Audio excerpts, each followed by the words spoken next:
Texas just built its own deportation system. Not metaphorically, not symbolically.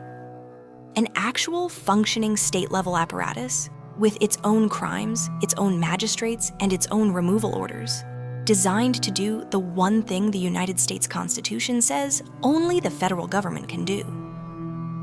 And it takes effect May 15th.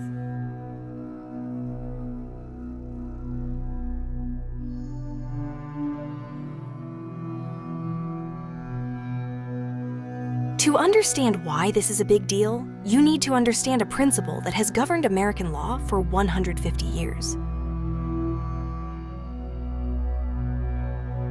In 1875, the Supreme Court decided a case called Chai Lung versus Freeman. California had passed a law giving a state immigration commissioner the power to inspect arriving ships and charge fees for passengers he deemed undesirable. The court struck it down, unanimously. The reasoning was blunt. If individual states could set their own immigration rules, the United States couldn't function as a single nation. Foreign countries negotiate treaties with the federal government, not with Texas, not with California, not with South Carolina. Immigration is inherently national. One government, one policy, one border. That doctrine has held for a century and a half, until Texas decided to test it.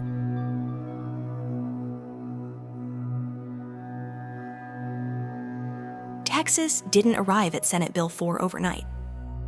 This is the result of years of deliberate escalation, each step designed to push the constitutional boundary a little further. It started with rhetoric. Governor Greg Abbott declared the border situation an invasion, a specific legal term because the Constitution gives states certain emergency powers in the event of an actual invasion. Courts consistently rejected that framing.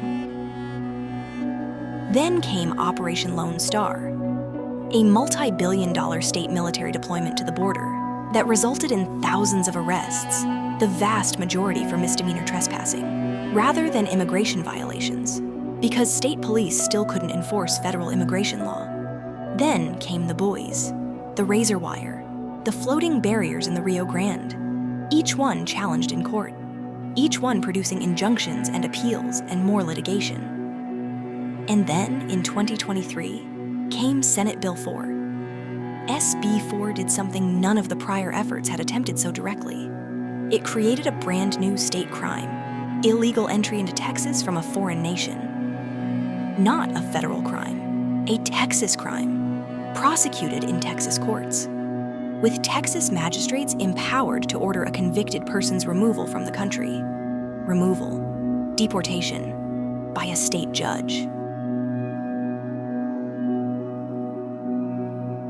Here's where it gets anthropologically interesting, because we have seen this before. Not a version of this, not something similar. This exact constitutional structure, a state asserting sovereignty over a domain the federal government claims exclusively, has played out at least twice in American history, and both times it ended the same way. In 1832, South Carolina passed an ordinance of nullification, declaring 2 federal tariff laws void within its borders. The argument was straightforward. States, as sovereign entities, had the right to reject federal laws they deemed unconstitutional. President Andrew Jackson, not exactly a man known for restraint, called it treason. He asked Congress for authority to use military force. He sent warships to Charleston Harbor. South Carolina backed down. A century later, Southern states made the same argument about federal civil rights law. States' rights, sovereign authority, the federal government overreaching. We know how that ended too. The pattern is consistent across 2 centuries. States assert sovereignty over a domain. The Constitution reserves for the federal government. Federal authority eventually prevails. And the state is left having spent enormous resources, political, financial, human, on a fight it was constitutionally destined to lose.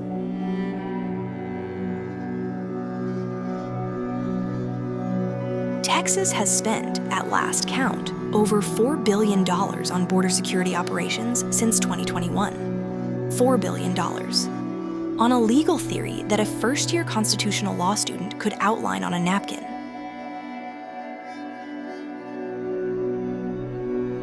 On May 4th, 2026, 9 days before SB 4 was set to take effect, the Texas Civil Rights Project, the ACLU of Texas, and the National ACLU filed a new lawsuit.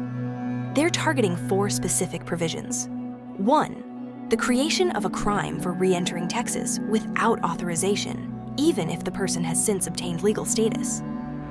2, the authority granted to state magistrates to order deportations.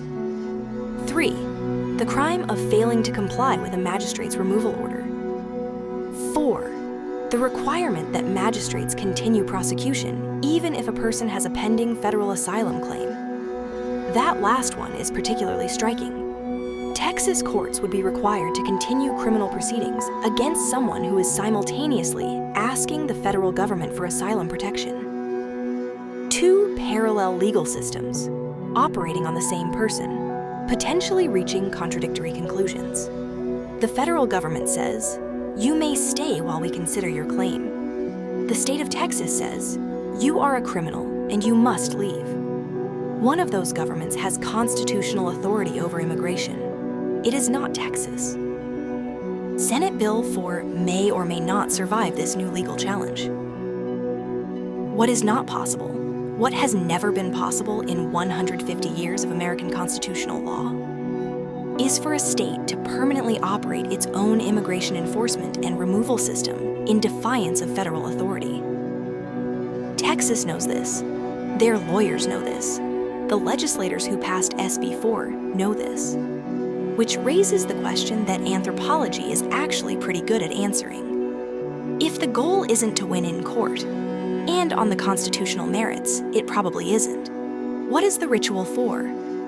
What does it mean for a political community to spend $4 billion performing a legal argument it cannot win?